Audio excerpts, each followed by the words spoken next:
Hey, this is Thomas from Believe in the Run. This is Robbe from Believe in the Run. And Robbe, this thing's tripping me out. This looks like when you're in a haunted house and they have the neon lights that are... Like the vampires painted on the wall and he's all neon. Yeah, man. Yeah, like, or that indoor golf, miniature golf for kids. Yeah, or laser tag, all three of my favorite pastimes. Yeah, all classy joints. Haunted houses, miniature golf, laser tag, boom. That's my Trifecta.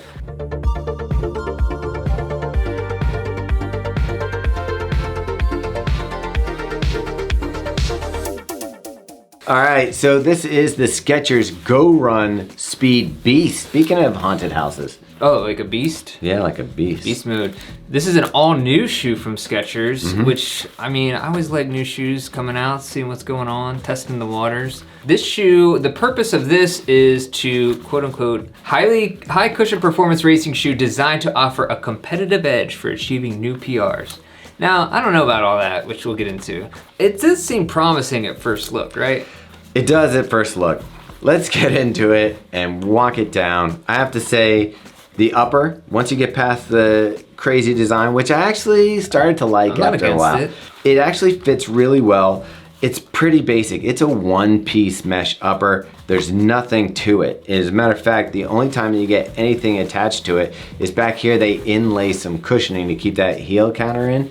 And I have to say, for a minimal race upper, this one's one of the better fitting ones. Oh, really? Yeah, I'd have to give it to them. They only have one sample, I think, available at the moment. So this is me just looking at things, geeking out while I get to do it.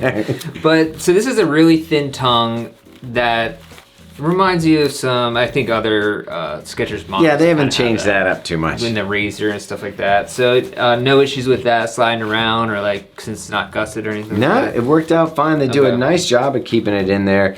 And like I said, it's a one-piece mesh upper, breathes really well. The crazy parts all start happening underneath this upper. Yeah, I mean, let's talk about that because this stack's looking pretty wild here. Yeah, this is all new Hyperburst Pro. Not just Hyperburst, Hyperburst Pro. Skechers the king of putting extra words onto stuff. Yeah, we'll just keep bringing it. Did not fail us in this Next time it'll be the Hyperburst Pro Elite. It looks and feels, I don't know if you can see that, we'll probably throw up a photo here, but it feels to the fingers almost like a styrofoam cooler. I don't know if you get that. Oh yeah, man. Just put that in the back of the pickup and get going. It is a TPU midsole, so it has that bouncy feel, resilient. I'm assuming it does. Yeah, it does. And it's the stack, by the way, 40 millimeters in the heel, 36 in the forefoot, so 4 millimeter drop. So this one sandwiched into the TPU Hyperburst Pro has this winged toe plate. It's not a full plate, it's just right up here off the toe. Yes, they call it a winglet plate, which again, I think we discussed this. Sounds like a delicious appetizer from Applebee's. Buffalo wings. Man, actually, I could go for that right now. I'd like wings. A little bourbon barbecue sauce. I mean, we love a good plate. Do you feel like that plate, can you feel it? Does it make a difference? What it does is it stiffens up this foam under the forefoot. And I do feel like you can feel it, but not in the way that you'd expect. And I'll kind of get into that after we just wrap up this midsole by saying that, hey, there's some Goodyear rubber on the bottom that does a really nice job of giving traction, very sure-footed. The thing about this whole midsole setup, it's got this Hyper Arc technology. They used to call it M-Strike, now it's Hyper Arc. What it is an extreme rocker. And this toe plate really helps to keep that shape of the toe spring popped up, and it actually acts as the main part of the rocker that you're gonna feel. Now that all sounds great. Nice foam. I'm loving what I'm hearing right now. Little rocker off the toe. Great rubber on the bottom. I had a problem though, Robbe. Okay. I felt like this shoe worked against me. All right, interesting, because I feel like the rocker typically keeps you flowing stride after stride. Throw a little plate in there, you're getting a nice flowy movement as you're running. Was that the case? That is not the case in this for me. So my issue was where the rocker comes through this Hyper Arc, I'm already a midfoot striker. So where this came on down, it felt like it was putting a brake on. Oh yeah. So it was hitting a bump, almost like a hump, which I could feel really harshly in the arch of my foot. Hitting that bump, and it's almost putting a brake on, and then I'd have to roll forwards and brake. So I felt like it was really like, I don't know if you've ever run a shoe that the drop isn't done correctly, so that if you have a 10 millimeter drop, the shoe breaks at the heel. This one breaks almost at the midfoot. So it's like when you're on a trampoline and you're like come down and you get stuck. Yeah. And then you gotta try to Exactly. Yeah. And the other thing is, because this is like the high point in the shoe, it's also a little wobbly. Okay. I would come down, I'd feel that stopping. It would actually, I'd feel a little wiggle side to side. Yeah. And then roll through. So it really was a shoe that I felt like I was working against.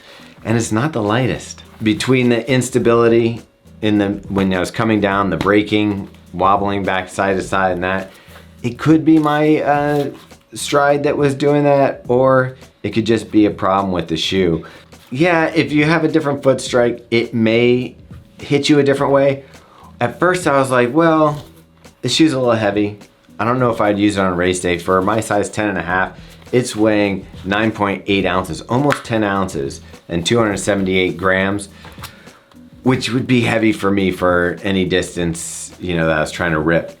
Yeah, I would say if they're calling this a speed shoe or set your PR shoe, it's definitely would be the heaviest shoe to do that in, I think. So then I thought, well, what about maybe an Ultra? Because it has tons of cushioning. It could be a great shoe for that. And then I started thinking about the shoes I would use for that. Hoka Bondi X, SC Trainer has that nice cushioning with the plate. Now, did you feel the Hyperburst Pro was different than Hyperburst that we've seen in maybe some of their higher stacks like the Max Road or things like that? Yeah, this definitely has a different feel to it. It doesn't have that like rubber ball bounce that those have. This is more of a airy kind of hollow feeling. So closer, I'd say it's not like a Piba based. Yeah. It doesn't have that feel of the material that's like in the Brooks Hypermax or Hyperion Max. Now, this shoe is coming in at the same price point as things like the SC Trainer. We're talking $180. So that's, I mean, for Skechers, that's what I think that might be one of the most expensive Skechers. That's the highest one, yeah. So $180, it is one of the more expensive Skechers out there. I think some people might dig this. This is one of those ones where you said, could it be the way that my foot strikes? It could possibly be. I think some people might dig it. It just didn't work with my stride. Okay, it sounds like you're going for a PR, and this one might opt for something else. Yeah, I'm not. This one is probably one that I got the miles in to review it. I went over the normal miles that we normally do to review a shoe, just to kind of cement my feelings on it, because I was like somewhat confused, because there's parts of the shoe that I like, parts that I don't. If we're gonna give this a light, I don't know, I have to give this one an orange. Between red and yellow? Yeah. Are we doing that now? I guess so. Yellow would be that, I would probably wear it again at some point. Red puts it at a shoe that I just am not gonna pick up again. Well, I mean, I think too, for the price point, $180, you're talking about, there's shoes like the Saucony Endorphin Speed, which seems somewhat similar to what we're talking about here, and that's lower price point than this. Seems like the same thing. And lighter. Weighs the same, maybe lighter, maybe a little bit lighter. There's enough shoes out there that I would pick above this one that I can't give it, a solid. I like the attempt. I like what's going on here, the thought process behind it. I think Skechers has some good stuff going on. The dudes we talked to at TRE really had a good conversation with them about what they're doing with Skechers performance, and I'm glad to see it's not going anywhere, at least for now. So yeah, and there are things, like I said, the upper fit's really nice on this shoe. The concept behind it, I think, is good. I think it's just a matter of tweaking this to get it down a little bit on weight, which I don't know how you're going to do unless you change this carbon-infused plate into a completely carbon plate. Maybe take some rubber off or do something like that, but I don't know if you really need this much on the heel, especially when my heel didn't even touch that area. Maybe cut some of this down. Maybe adjust that hyper arc just a little bit. Those would be the things that I would need to see to make it go from orange to yellow or even green. Make sure you check out the review coming soon. And of course, follow us, subscribe to this video, like this video if you did like it. Follow us on our Strava Club, on Instagram. Listen to our podcast to drop. Feel for this all the links are in the description. And yeah. And if you want an even easier way, just subscribe to our weekly email and you'll get an update on everything that we posted that week on YouTube, on the web, all that stuff. So check it out, subscribe, easy thing to do. Just go to our website. Yep. All right. Peace.